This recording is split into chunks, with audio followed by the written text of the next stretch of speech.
Doctor care homeopathy అన్ని బ్రాంచ్ల్లో free consultation మరియు 25% అన్ని మందులపైన గొప్ప డిస్కౌంట్. అన్ని కాంగ్రెస్ పాలనకు తార్కాణాలు అధ్యక్ష, నేను చెప్పడం లేదు అధ్యక్ష ఎవరో కాదు అధ్యక్ష, గౌరవ ముఖ్యమంత్రి రేవంత్ రెడ్డి గారు మాట్లాడిన రికార్డు అసెంబ్లీలో అధ్యక్ష కాంగ్రెస్ పరిపాలన గురించి గౌరవ ముఖ్యమంత్రి రేవంత్ రెడ్డి గారు మాట్లాడిన మాటలు వారి మాటలు చెప్తా అధ్యక్ష వారు చెప్పినారు రేవంత్ రెడ్డి గారు, ఇది 2014-25 జూన్ అధ్యక్ష. వారి మాటలు నేను కోట్ చేస్తా ఉన్నా, అసెంబ్లీ రికార్డ్ అధ్యక్ష. నేను చదువుకోవడానికి హైదరాబాద్లో ఉంటే నా తండ్రి గారు చనిపోతే మా గ్రామానికి పోయినాను. పద్ధతి ప్రకారం దాన సంస్కారాలు అయిన తర్వాత స్నానం చేసి ఇంటికి పోవాలి. ఎండాకాలం వస్తే ఏ బావిలో కూడా రోజుల తరబడి ఈత కొట్టినామో ఆ బావి ఎండిపోయింది. బోర్ దగ్గర పోయి స్నానం చేద్దాం అనుకుంటే కరెంట్ లేదు. నాకున్న పరిచయాలతో కరెంటే ఇస్తే బోర్ల నుంచి నీళ్ళు వస్తలేవు. స్నానం చేయవలసిన సమయంలో నెత్తి మీద నీళ్లు చల్లుకొని ఇంటికి వచ్చినాం అధ్యక్ష. తెలంగాణ ప్రాంతం నిర్లక్ష్యం కావడానికి కారణం కాంగ్రెస్ పాలకులన్న విషయం ఇప్పుడు అర్థమైంది అధ్యక్ష. ఇది నేను కాదు అధ్యక్ష, రేవంత్ రెడ్డి గారు చెప్పిన మాట. మీ ముఖ్యమంత్రి గారే చెప్పినారు అధ్యక్ష, నేను చెప్పడం కాదు. నేనేమంటున్నా అధ్యక్ష, మీరు దాచేస్తే దాగని సత్యాలు చరిత్ర అధ్యక్ష. ఇట్లా నిమిషానికి ఒకసారి ఇంటరప్ట్ చేస్తే ఎట్లా అధ్యక్ష? ఇంత ఆవేశం ఎందుకు? బట్టన్నా అధ్యక్ష, ముఖ్యమంత్రి గారు మాట్లాడతారు తర్వాత, మీకెందుకు బాధ? బట్టి గారు ఇంత బాధపడితే కష్టం. ఇందిరమ్మ పాలన గురించి రేవంత్ రెడ్డి గారు చెప్పిన మాట ఇది. ఇంకా చాలున్నాయి రేవంత్ రెడ్డి గారు చెప్పిన మాటలు, చెప్పమని చెప్తా అధ్యక్ష.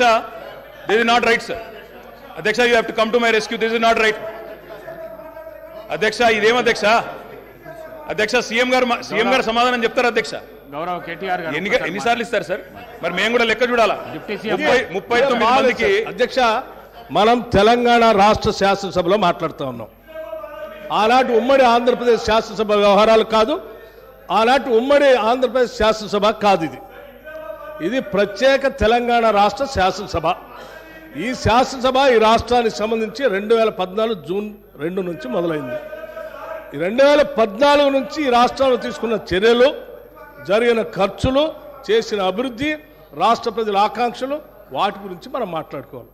గతం అంతా బాగాలేదనే కదా అందరు కలిసి కొట్లాడి ఏకగ్రీవంగా తీర్మానం చేసి తెలంగాణ రాష్ట్రం ఇంకా అది చూపించి నేను వాళ్ళతో పోటీ పడతా అంటే నువ్వు కూడా వాళ్ళతో పోటీ పడితే నువ్వు కూడా అట్టే పో. మరి ఏడెందుకు తెలంగాణ రాష్ట్రం గురించి మాట్లాడితే సార్?